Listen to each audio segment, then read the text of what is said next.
Sebagai sebuah konsep, IoB sangatlah penting karena dapat mengubah cara kita berinteraksi dengan dunia dan memahami perilaku manusia.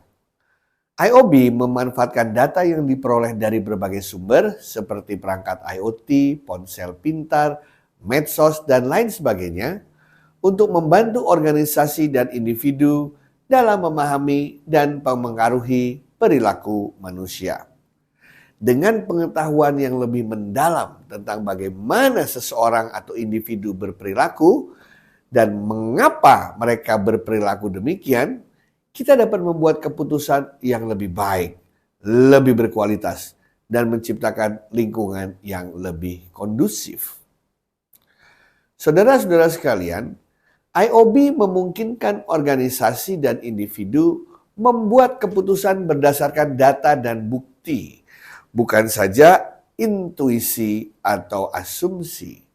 Misalnya, perusahaan dapat menggunakan IoB untuk memahami perilaku pelanggan, yang kemudian dapat digunakan untuk merancang produk atau layanan yang lebih sesuai dengan kebutuhan dan keinginan pelanggan.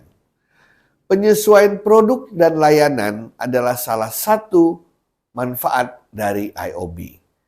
Dengan pemahaman yang lebih baik tentang perilaku konsumen, perusahaan dapat menyesuaikan produk dan layanan mereka untuk memenuhi kebutuhan dan preferensi individu.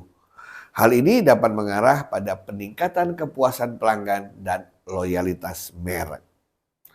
Dalam konteks kesehatan misalnya, IoB dapat digunakan untuk memahami bagaimana orang berinteraksi dengan lingkungan mereka dan bagaimana ini mempengaruhi kesehatan mereka.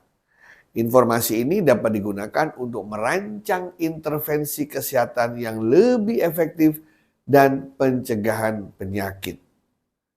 Sementara dalam konteks pekerjaan, pemahaman tentang perilaku pekerja dapat digunakan untuk merancang lingkungan kerja yang lebih efisien dan produktif.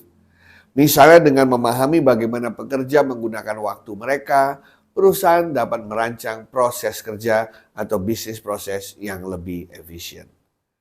Terlepas dari berbagai manfaat yang ada, IoB juga memiliki sejumlah hal yang harus diperhatikan sebagaimana telah disampaikan terdahulu, yaitu terkait dengan etika dan privasi.